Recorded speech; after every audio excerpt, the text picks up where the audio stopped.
Grandemente en esta mañana vamos a estar comenzando el estudio bíblico de la escuela dominical del día de hoy. Vamos a tener las Biblias entonces buscando en el Evangelio de Lucas, capítulo 5. La última narrativa de ese capítulo, amados hermanos. La última porción narrativa de ese capítulo. Lo correspondiente debe tener, si tiene título ahí sus Biblias, debe tener el ayuno. El Señor y el ayuno.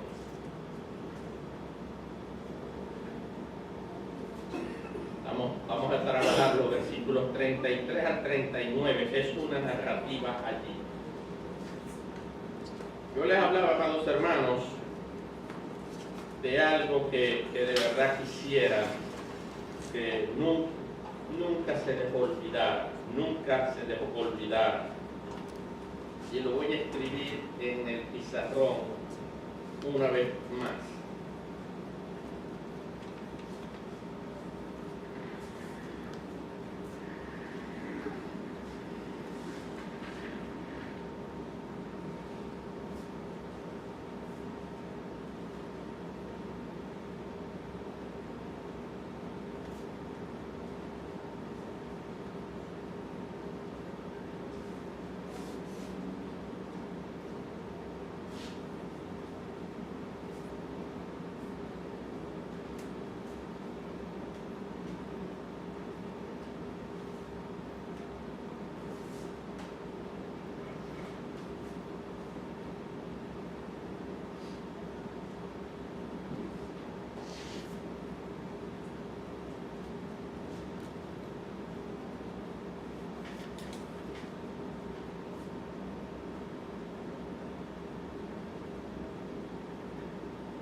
Para los que están empezando, básicamente, hermanos, busquen en las Biblias cuando la lean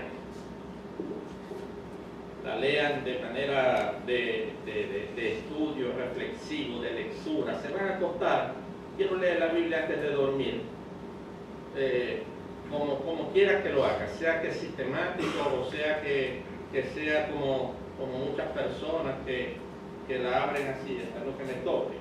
Bueno, lo que le toque, busque la porción de la narrativa, porque hay varias narrativas. Hay unas narrativas más largas, hay otras narrativas más cortas, pero en especial los evangelios, cuando los leemos, vemos que hay varias narrativas, y notamos que las narrativas constan, o uno las puede identificar tomando 4 aspectos en cuenta. ¿Quién me puede decir qué aspectos son esos? ¿Qué aspectos son esos que definen, que determinan una narrativa?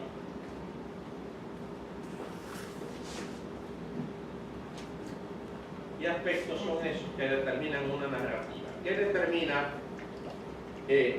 una situación narrativa? Por ejemplo, voy a leer así.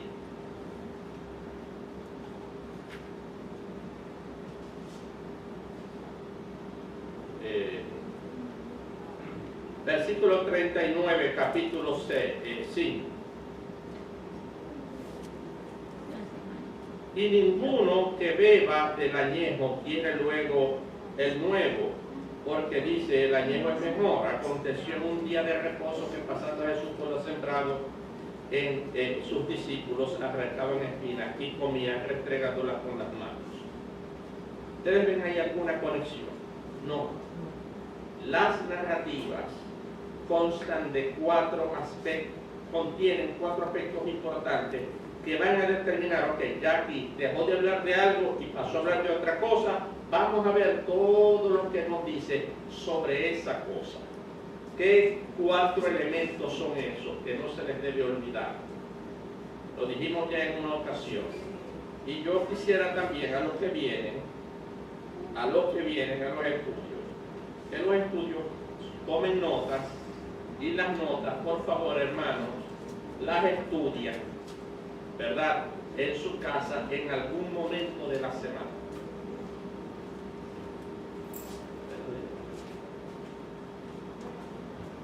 Es importante, no es una opción. Como cristiano evangélico, hermano, no es una opción. Si eres cristiano y has creído en el Señor y tienes la esperanza de vida eterna, porque hay algunos que creen, pero Jesús no se fía de ellos, pues los conoce.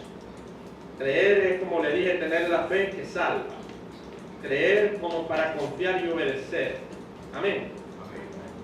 Y si crees de esa manera, si tienes fe de esa manera, hermano, estudiar la Biblia no es una opción, es la regla, es la norma.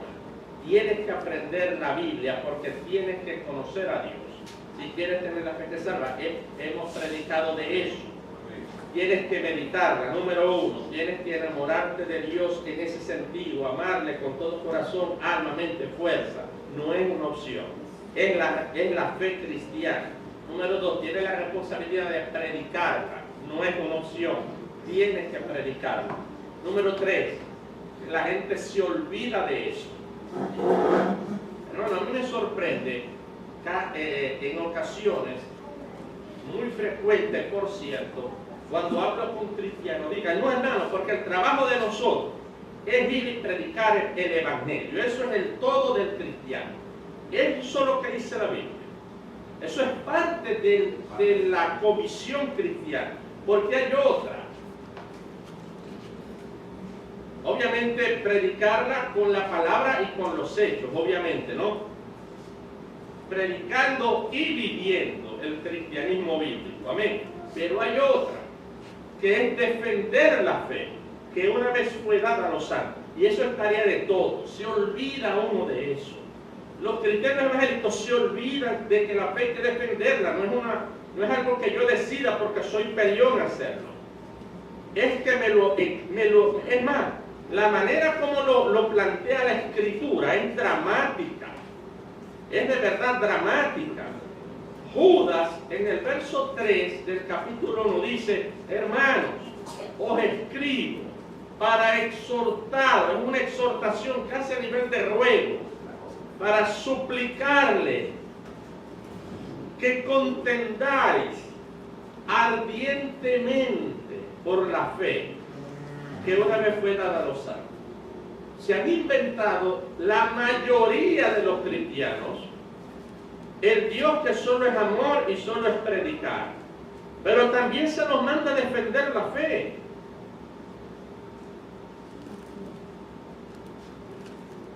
Ardientemente, contendiendo. Hermano, que no podemos ser contenciosos, pero por otro lado dice contender ardientemente por la fe. Pablo luego decía, porque es necesario taparles la boca para que dejen de estar engañando a la gente.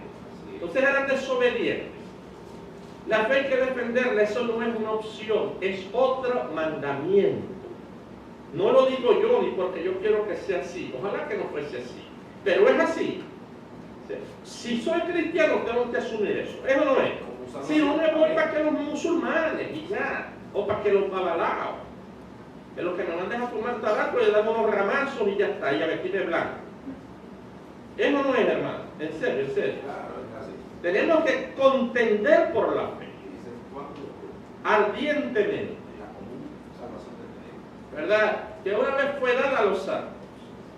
Tenemos que defender la fe, dice Pedro, con mansedumbre y reverencia, ante todo aquel que te mande razón. ¿Por qué crees lo que crees? ¿Por qué no adoráis a la Virgen? ¿Por qué no te postráis ante una imagen? Bueno, por esto. Eso no es, hermano. Hay que contender voy a predicar de eso. Ya decidí, anotar otra prédica. La doble dimensión de la comisión cristiana. predicar y defender. Y para hacer esto tienes que entender la Biblia, y para entender la Biblia tienes que leerla de esa manera. Si no, te vas a encerrar a recitar versículos sin entendimiento. En una ocasión Pablo decía algo impresionante acerca de sus hermanos los judíos, y dice: porque doy fe de que tienen celo de Dios. Los judíos me refutan y me han tratado de matar porque tienen celo de Dios, mas no conforme a un conocimiento de la palabra. La Reina Valera dice: pero no conforme a ciencia. Pero no ese celo sustentado en un conocimiento.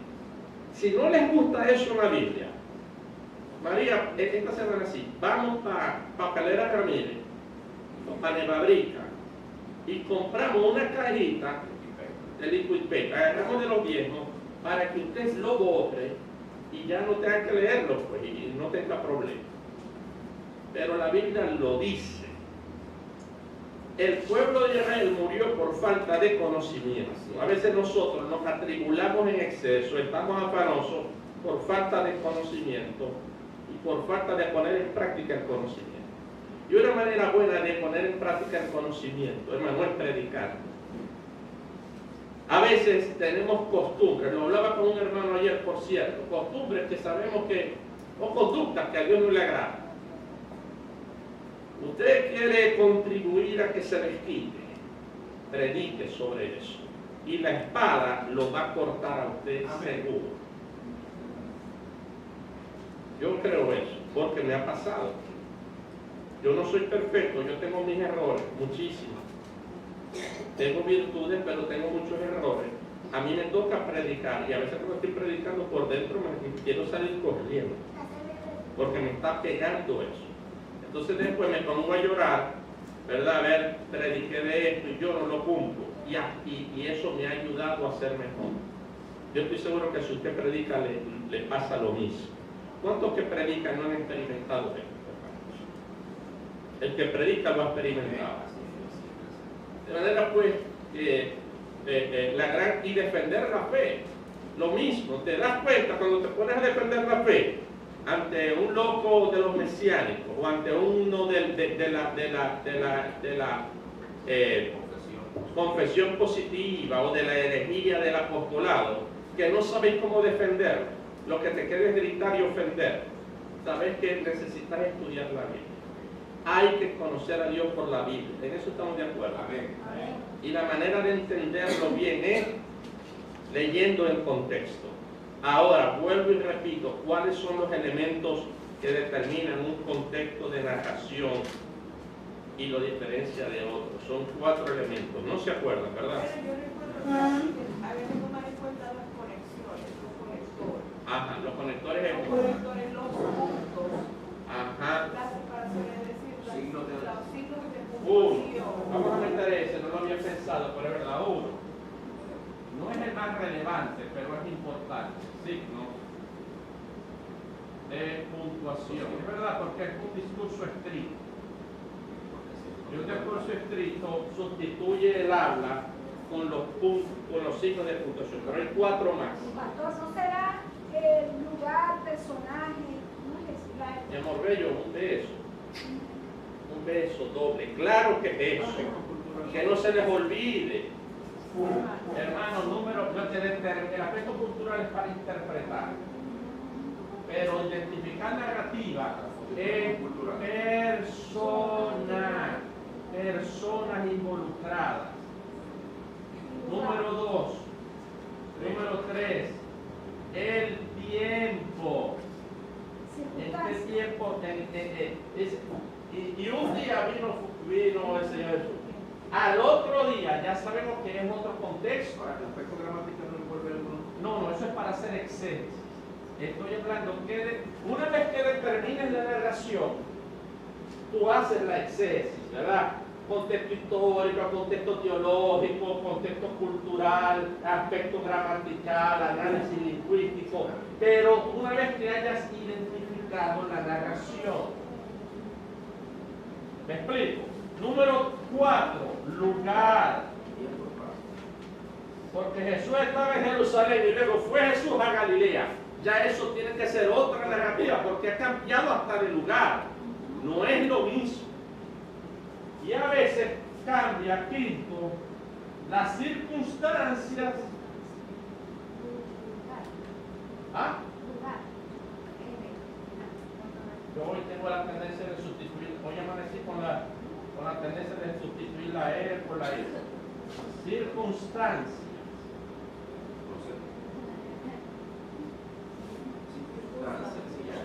Está bien. Perfecto. Amén. Hermanos, 5 elementos. Pero se toman normalmente estos 4 y esto también es importante. Pero yo lo pondría de aquí. Estos son los 4 primeros. Personajes. Amén. Amén. Número 2. Tiempo. Bienvenido mi hermano David. David, felicítame que te dije David y no Daniel.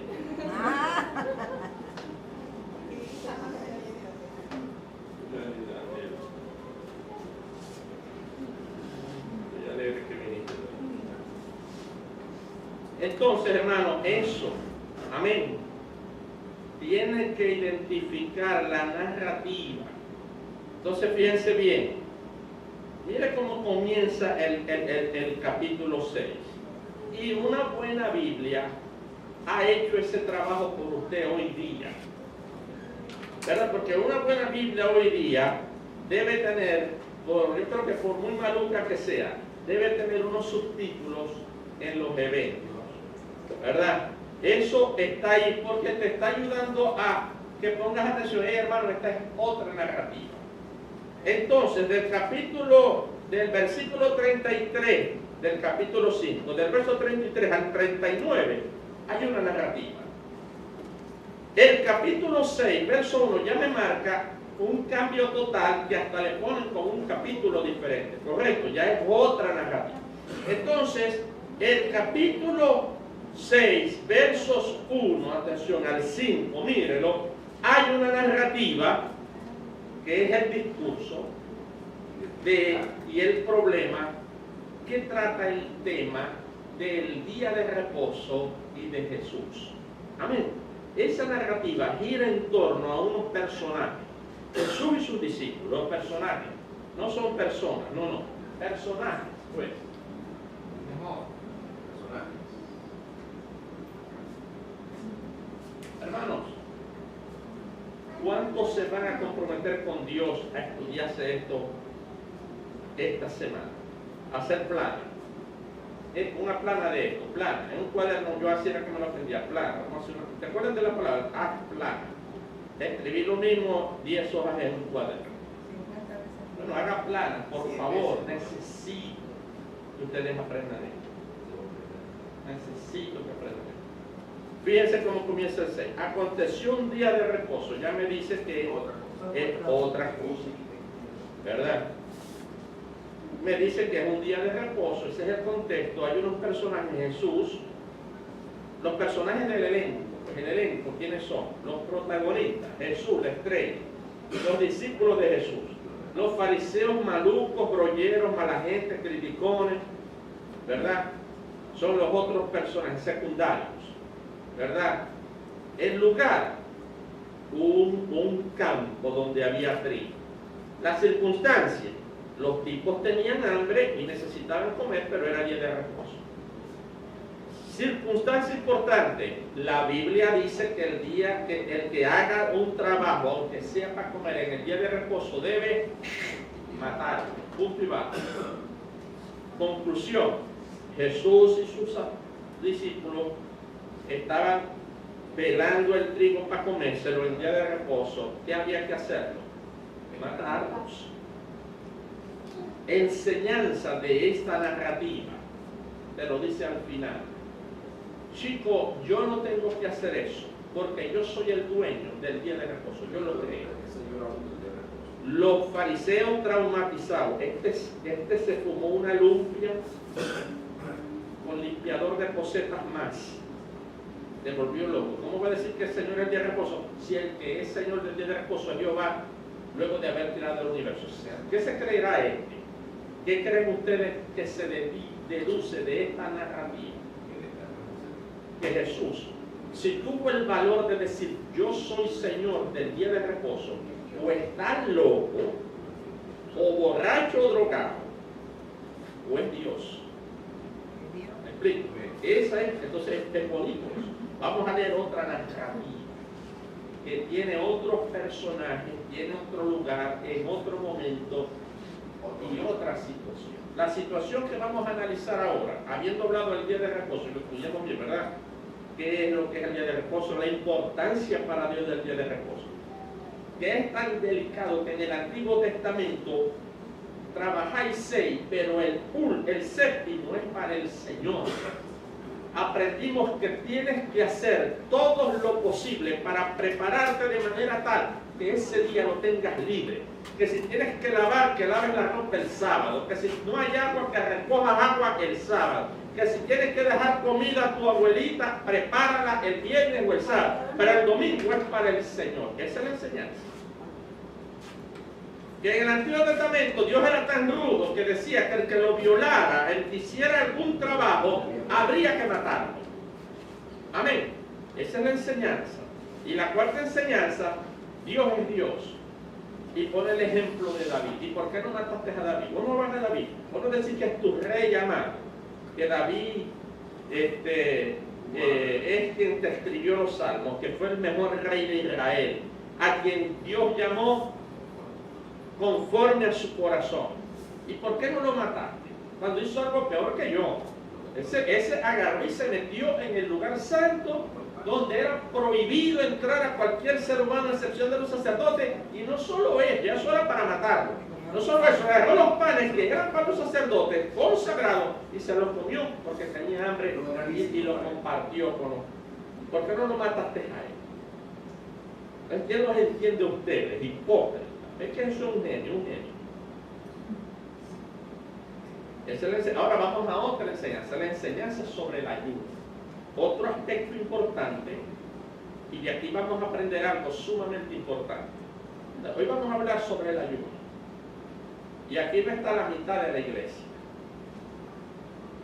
Entonces, me van a venir, pastor, ¿por qué no hacemos aquí no hacen ayuno? Yo le voy a responder, aquí hacemos más ayuno que todas las iglesias juntas. Porque vamos a hacer el ayuno que a Dios le agrada. ¿Cómo es eso que a Dios le agrada? Bueno, vamos a ver lo que dice del ayuno entonces. ¿Ven el problema que yo presento como pastor cuando no me vienen los miembros de la iglesia a estudio bíblico? Bueno, luego me van a tener problemas, lo voy a regañar, ¿verdad? Porque ignora las escrituras. No lo voy a regañar, lo voy a hablar con cariño, en serio, con cariño. Pero bueno, vamos a invertir un tiempo ahí hablando sobre algo que ya se ha tratado si vinieran los domingos, como debe ser, porque es el día del Señor.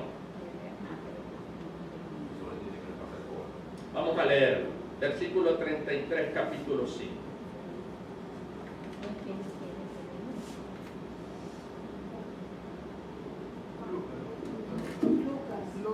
Lucas. No, no está él. Entonces ellos le dijeron, ya aquí, aun cuando es una narrativa, yo necesito saber quiénes son ellos, porque así de primera no entiendo quiénes serán ellos. Entonces aquí ellos son los quienes, los fariseos y los doctores de la ley. Amén. Le preguntan ellos, mira a Jesús, voy a poner maracucho, mira, ¿por qué los discípulos de Juan ayunan muchas veces? Fíjense, ¿no? Los discípulos de Juan ayunan muchas veces. ¿Por qué los discípulos de Juan ayunan muchas veces y hacen oraciones? Y asimismo los discípulos de los fariseos, ya como le están picando, ¿no? ¿Verdad? Y los fariseos, pero los tuyos comen y beben. Se lo voy a poner lo que expresa esto de verdad. Porque esta gente sí ama a Dios, son piadosos, ayunando, orando. ¿verdad?, haciendo estas cosas. ¿Por qué ellos lo hacen y los tuyos lo que se la mantienen es rumbeando y bebiendo? Estos se la mantienen de fiesta en fiesta. Más o menos ese es el título. Fíjate, aquí lo agarran y lo están, aquí ven la intención, ¿no? O sea, vos tenés mucha fama y hemos oído tuyo, pero compadre, vos no deis testimonio. Porque Juan y sus discípulos, el que te bautizó, Juan y sus discípulos, ¿verdad?, ayunan y oran. Y no solo vienen y lo quieren picar más, y los de los fariseos. Y ni siquiera dice, y los tuyos no. Entonces trata de hundir más la espada, ¿no? Los tuyos lo que hacen es beber y comer. Vamos a ver que si a mí me dijeran eso, yo haría. Vamos a ver qué hizo el Señor Jesús. Claro, yo no puedo responder lo que el Señor Jesús responde acá. Vamos a ver. Y les digo, ¿podéis acaso hacer que los que están de bodas ayunen? Entre tanto que el esposo está con ellos. Las bodas hebreas duraban varios días y había mucha comida aparentemente. Yo no estaba en eso, pero uno lee la historia, contexto histórico y cultural hebreo, y así eran las bodas, eran largas, eran, parece ser, de varios días. En la India son así todavía, ¿verdad? Ajá. Podéis hacer que los que están en una boda no coman y beban, ¿verdad? Miren lo que les dice.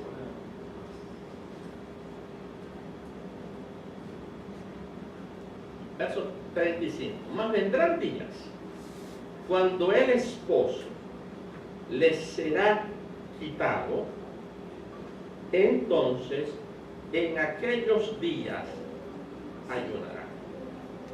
Primer establecimiento metafórico hermoso de la relación entre el Señor como el esposo y los discípulos, la iglesia, como la esposa. Amén. Que han contraído un matrimonio, porque el matrimonio trae felicidad, unidad, confianza, ayuda, soporte, sustento. El esposo provee, ¿verdad? La mujer, la esposa sirve, ¿verdad? En matrimonio hay felicidad, hay frutos que son los hijos. Amén. Entonces el contexto del matrimonio y la manera metafórica en que se pone acá es bien bonita. Y le dice, no podéis pedir que los que están en un momento en matrimonio, estando el esposo presente, se abstengan de comer y de beber. Pero cuando el esposo les sea quitado, ¿quién es el esposo aquí? Obviamente Jesús. Cuando yo me vaya, entonces van a ayunar. Eso obviamente nos cae a nosotros, porque ese esposo es el esposo nuestro, el de esta iglesia por lo menos. Amén. Y por lo tanto ayunamos, ¿verdad? Y les dijo también otra parábola, verso 36. Pero antes de pasar a la otra pequeña narrativa dentro de esta grande, vamos a hablar lo que dice Isaías 58, que es el verdadero reposo, el verdadero ayuno, perdón. Porque dicen, cuando el esposo sea quitado, ayunarán. Las referencias del ayuno y la referencia de comer y beber están íntimamente ligados, porque el ayuno involucra la idea de abstenerse de comer y de beber. Amén. De manera que hay una conexión. Por lo tanto, el ayuno trata de una abstención de comer y de beber. De eso no puede haber duda. Ahora, eso solo es un rito sin sentido y de hecho a Dios hasta desagradable si no se acompaña de la esencia de ese ayuno, que es lo que vamos a leer todo el capítulo 58 de Isaías, que les pido por favor que lean conmigo y lo mantengan allí marcadito con un pedazo de papel y subrayado. porque es de vital importancia. Esta es la esencia del ayuno. Amén. Y cuando uno no puede abstenerse de comida por X, Y o Z circunstancia, sí tienes que hacerlo todos los días. Vamos a leer 58. El título en la Biblia esta que yo tengo, en esta versión de la Biblia, versión no, porque es la misma versión que ustedes tienen, si es Reina Valera del 60. En esta particular Biblia de estudio, ¿verdad?, de la versión Reina Valera del 70, el título del 58 es El ayuno que agrada a Dios. Atención aquí, porque vamos a aprender sobre el ayuno un poco. Y con esto termino y analizamos la segunda parte de la narrativa después, porque es supremamente importante. Dice así: y este es Dios diciéndole a Isaías lo siguiente. Isaías, clama a voz en cuello, es decir, gritar en voz alta, pregonar, hablar en voz alta de manera que lo oiga todo el mundo. Clamad a voz en cuello, no te detengas, alza tu voz como trompeta y anuncia a mi pueblo su rebelión y a la casa de Jehová su pecado. ¿Cuál es la rebelión y cuál es el pecado? Porque el Señor es serio. Dice, gritárselo para que todos entiendan. Alza la voz como una trompeta. Y no había micrófonos. Y anuncia a mi pueblo, a saber, a mi pueblo, su rebelión y su pecado. ¿Cuál es? Miren lo que dice. Hermano, buscar a Dios por interés. Pecado, hermano. Esos falsos predicadores, lobos rapaces, que te venden un evangelio mercantil, como que si Dios fuera un agente bursátil, donde te dicen que no des por amor, porque te sale natural en agradecimiento, entendiendo que lo que Dios te da, valga la redundancia, es porque a Él le plujo dártelo, le ha placido dártelo. Amén. Cuando lo que le das es para que Él te dé como una caja, como un banco, el 100 por 1, está buscando a Dios por interés. Y eso a Dios le lleve. Radical. Aquí es clarito. Me buscan cada día y quieren saber mis caminos. Es decir, quieren saber mi voluntad. Como gente que hubiese hecho justicia y que no hubiese dejado la ley de su Dios. Y me piden justos juicios y quieren acercarse a Dios. ¿Por qué me dicen? Y aquí viene la manipulación. Los que quieren manipular a Dios con lo que se supone que tienen que hacer. Es como que si yo tuviese un empleado, ¿no? Y se supone que el empleado es Eneida, mi secretaria, Eneida. Y se supone que Eneida me tiene que hacer las cartas. Y se supone que Eneida me tiene que dar un reporte de la lista de los asistentes, ¿verdad? Y venga Eneida y me llegue, mira, ve, para que viaje, ve que te estoy pasando la lista y te estoy pasando el reporte. Y yo le digo, bueno, pero no se supone que eso es lo que tienes que hacer. O sea, ¿por qué me vas a sacar eso? Si la esencia de tu ser secretaria es eso. Amén. La esencia de ser cristiano es servirle a Dios por lo que Él es y no por lo que Él da o deja de dar. Amén. Y eso es suficiente.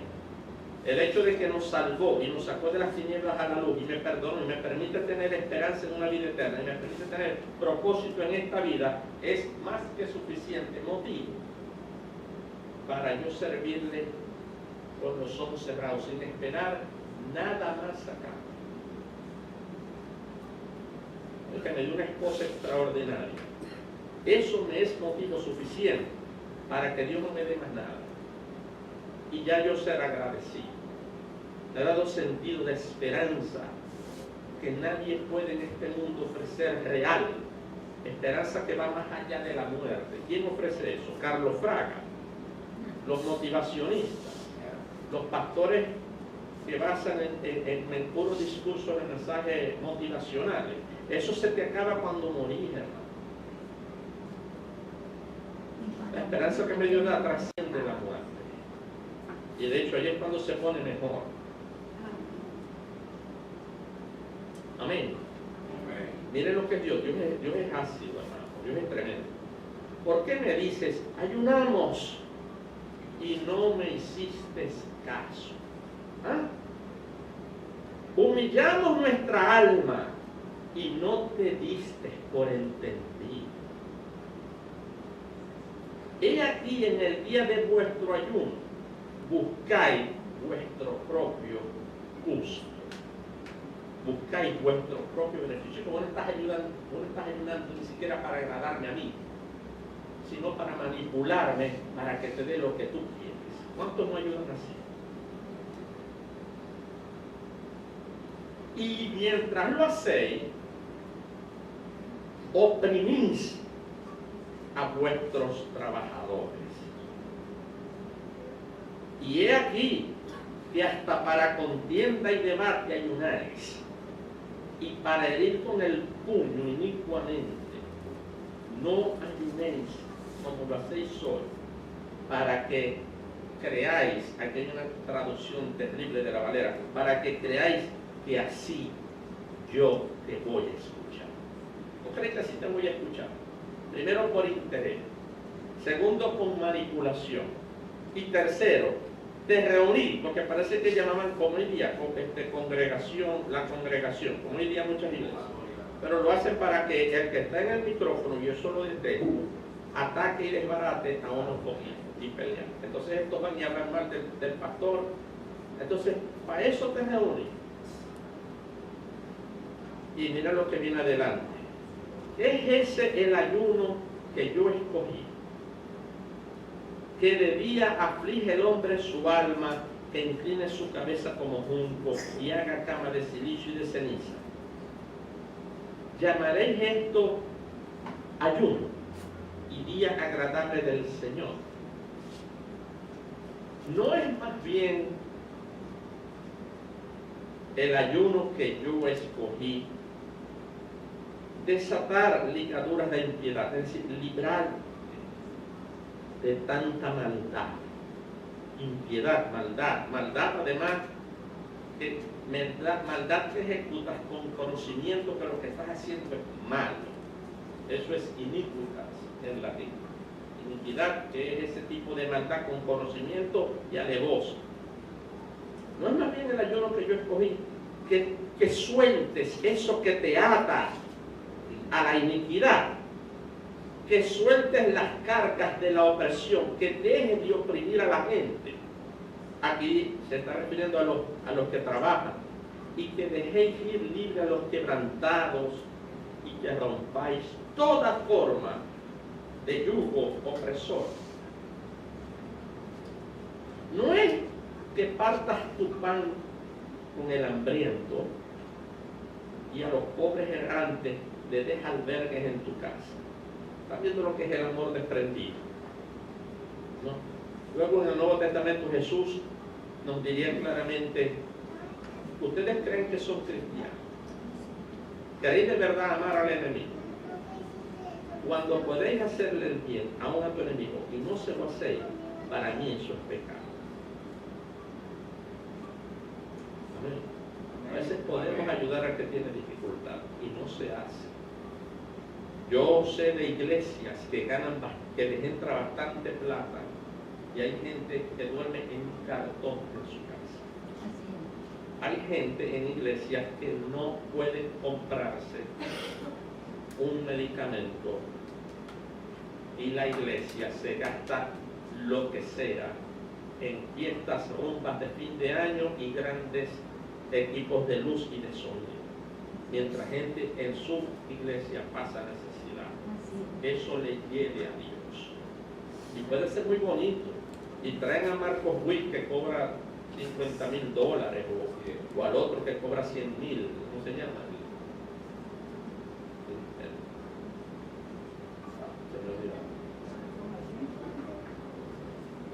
Adrián.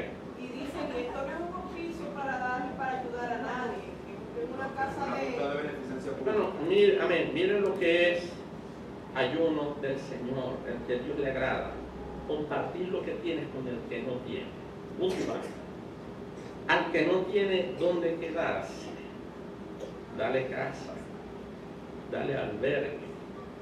Que viene un misionero, no hermano, que no lo puedo tener en mi casa, porque bueno, no tengo espacio. Hermano, ponerle un colchón en la sala y eso es suficiente. ¿Es o no? ¿Dónde está el amor cristiano? Ese es el ayuno, la abstenencia, que a Dios también le agrada. Amén. Que cuando lo veis desnudo, sin ropa, lo cubráis y no escondas la cara de tu hermano. Si hacéis eso, entonces nacerá tu luz como el alba y tu salvación se dejará ver pronto e irá tu justicia delante de ti y no tus palabras y tu manipulación, sino tus hechos de justicia irán delante de ti y la gloria de Jehová será tu retaguardia. Oh, vas a ir maluco. Entonces invocarás mi nombre y entonces yo sí te voy a oír, hipócrita. No diciendo que mira el hambre que tengo y no me escucha, el discurso que le dicen en el tren. Haciendo esto, entonces me invocarás y te oirá Jehová. Clamarás y dirá él, henme aquí. Si quitares de en medio de ti el yugo, el dedo amenazador y el hablar tonterías, vanidades, boberas. Y si dieres tu pan al hambriento y saciares el alma afligida, y en las tinieblas, entonces, aun cuando estuvieras en la oscuridad más oscura, oscureciente, entonces brillará tu luz. Oh, y tu oscuridad será como el mediodía. Amén. Jehová te pastoreará entonces siempre y saciará el alma afligida. En las tinieblas nacerá tu luz y tu oscuridad será como, perdón. El 11. Jehová te pastoreará siempre y en las sequías saciará tu alma. Aún en la escasez, aún cuando no hay, ahí vas a tener alimento y sustento. Y dará vigor a tus huesos y serás como huerto de riego, con fruto, con flores, con aroma, con hermosura. Amén. Y como manantial de aguas cuyas aguas nunca faltan, porque vas a poder sustentar material, emocional y espiritualmente al necesitado. Vas a ser de bendición. Y los tuyos edificarán las ruinas antiguas, los cimientos de generación en generación levantarás, y serás llamado reparador de portillos, restaurador de calzadas para habitar. Si trajeres del día de reposo, si retrajeres del día de reposo tu pie y hacer la voluntad en mi día santo. Voy a repetir esta forma de frasear las cosas. Reina Valera a veces da dolor de cabeza. Si retrajeres del día de reposo tu pie, si dejaras en el día de reposo hacer lo que te da a ti la gana, o buscar solo el día de reposo, lo añade. Miren cómo está pegado día de reposo con ayuno, ¿lo ven? Por eso es que la narrativa de Dios está pegado de esa manera. Ahora salta el ayuno. Si dejaras en el día de reposo, ¿verdad?, hacer tu voluntad, es decir, ocuparte de tus asuntos y dedicármelo a mí en mi día santo, y lo llamares delicia, santo, día glorioso de Jehová, y lo venerares, no andando en tus propios caminos, o sea, no involucrándote en tus negocios, porque para eso te di 6, ni buscando tu voluntad, ni hablando tus palabras, entonces te deleitarás en Jehová, y yo te haré subir sobre las alturas de la tierra, y te daré a comer la heredad de Jacob tu padre, porque la boca de Jehová así lo dice, punto y sencillo. Amén. El ayuno de Dios es sí, tenerse de comer y de beber, ciertamente, y no hay que dejar de hacer. Pero acompañando eso con algo que sí tenéis que hacer todos los días: justicia, mostrar amor al prójimo, compartir de lo que tienes. Amén. Entonces, cuando te arrodilles y le digas a Dios: ayúdame, Señor, sáname, Señor, mira, provéeme, Señor, entonces Jehová te va a oír. Yo creo que Jehová es tremendo, y hoy día sigue siendo igual porque no cambia. Y no nos olvida, en virtud del sacrificio de su Hijo, si de verdad tenemos la fe que salva. Porque creer no basta. Me lo decía ayer la hermana Belén, en un texto que se parece mucho a ese texto que tomé para predicar en una oportunidad. ¿Qué dice? Y muchos creyeron en su nombre por los milagros que hacía, mas Jesús no se fiaba de ellos porque los conocía a todos. A Dios no se le puede tomar el pelo. Puedes creer en Él, pero si no tienes fe, creer no basta. Tiene que ser creer porque lo conoces. Y si crees a partir de que lo conoces y no por las señales que hace, entonces tú vas a confiar en cualquier circunstancia. No vas a estar angustiado, no vas a estar presionado, vas a tener la presión de la persona diligente y prudente, pero hasta un límite, porque confías en Jehová, porque le buscas de corazón, porque pones en obra sus palabras. Amén. Y como le crees, como para confiar, te va a salir naturalito obedecer, y eso es fe. Amén. Esa es la enseñanza que Dios quiere dar aquí, con el ayuno verdadero. Por eso es que dicen, le reclaman: ustedes ni ayunan ni oran, pero yo y mis discípulos hacen lo que los tuyos no hacen. El ayuno que a Dios le agrada. Amén.